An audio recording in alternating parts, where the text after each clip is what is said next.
For most people, the words IMF and World Bank sound like they belong to institutions that help countries in need. They sound like global partners, stepping in when nations are in trouble, offering loans, advice, and stability. That is the image they have sold to the world for decades. But if you look closely behind the friendly promises, you will see something far darker. A system that traps countries in debt, drains their resources, and keeps them under the control of powerful nations. The story begins in the aftermath of the Second World War. The world was broken, economies were shattered, and there was a desperate need for rebuilding. In 1944, leaders from powerful countries gathered in Bretton Woods, a small town in the United States. There, they created two institutions, the International Monetary Fund, the IMF, and the World Bank. Officially, their mission was to stabilize global finance and help countries develop. But these institutions were not built to serve all nations equally. They were designed by the richest countries, and their rules were written to protect those countries' interests. In the early years, the IMF helped countries stabilize their currencies, while the World Bank funded large infrastructure projects. But as time went on, their role began to change. In the 1970s and 1980s, many countries in Africa, Asia, and Latin America faced economic crises. They were struggling with falling commodity prices, high oil costs, and mounting debt. Desperate for help, they turned to the IMF and the World Bank for loans. And that is when the trap was set. When the IMF or World Bank offers a loan, it comes with conditions. These conditions are called structural adjustment programs.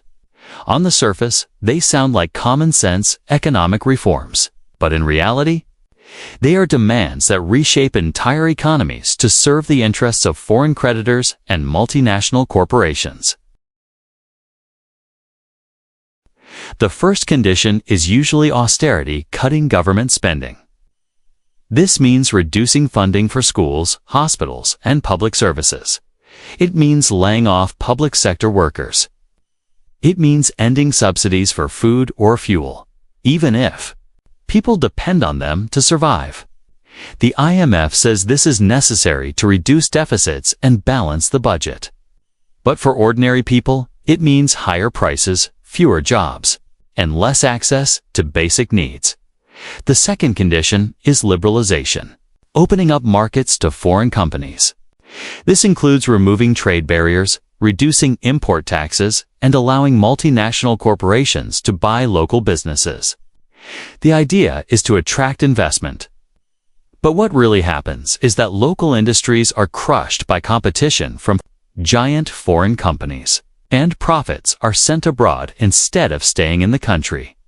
The third condition is privatization, selling off state-owned enterprises to private investors. Often, these are utilities like water, electricity, or telecommunications. Once they are privatized, prices go up because the new owners want to maximize profits.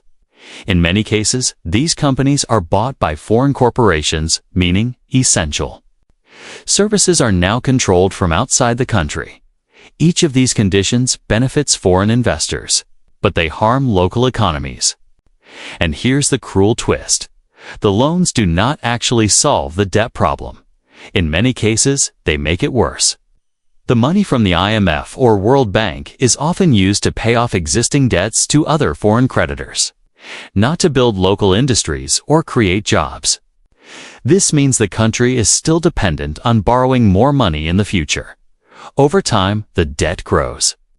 Interest payments take up a huge portion of the national budget. In some countries, debt repayments are larger than spending on. This is why critics call it a debt trap. A country borrows because it is desperate. The loan comes with conditions that weaken the economy. The weakened economy needs more loans to survive. And each new loan comes with even more conditions. It is a cycle that can last for decades. The human cost of this system is enormous. In the 1980s and 1990s, structural adjustment programs in Africa led to mass unemployment, rising poverty, and collapsing healthcare systems. In some countries, life expectancy fell. In others, school enrollment dropped because families could no longer afford fees after subsidies were cut. The IMF called these short-term sacrifices for long-term gain. But for millions of people, the long-term gain never came. Take Zambia, for example.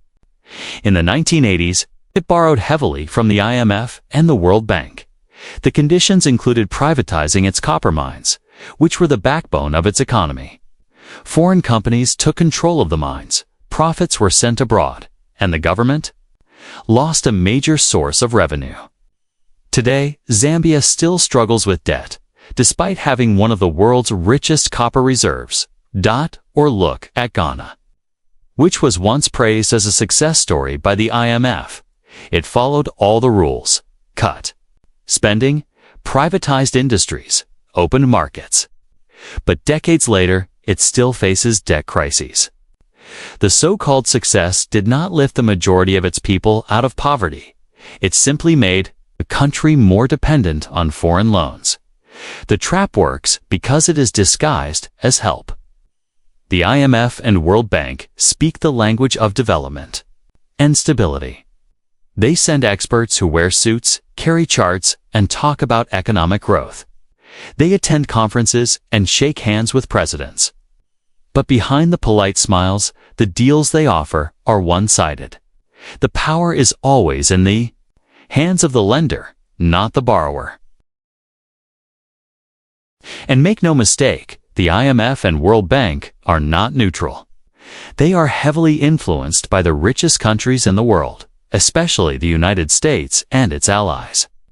The voting power in these institutions is based on how much money a country contributes, which means wealthy nations make the rules.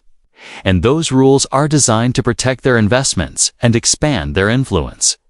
In recent years, some countries have started to push back. Argentina, for example, has had a long and painful history with IMF loans. In 2020, it renegotiated its debt and refused to implement some of the harshest conditions. In Africa, leaders are speaking out against the debt trap, calling for fairer terms and more control over their own economies. There are also new alternatives emerging. China, for example, has been offering loans and investments through its Belt and Road Initiative. While these loans come with their own risks, they give countries more options, reducing their dependence on the IMF and World Bank. But breaking free is not easy. The debt trap has been in place for decades, and the IMF and World Bank still control access to the global financial system. If a country refuses their terms, it can face economic isolation. Investors may pull out. Credit ratings may drop. Trade can be affected. This fear keeps many governments from challenging the system, even when they know it is hurting their people. The truth is, the IMF and World Bank debt trap is not just about money. It is about power. It is about controlling the policies of other nations without sending in an army. It is about shaping the world economy in a way that keeps the rich countries on top and the poor countries dependent.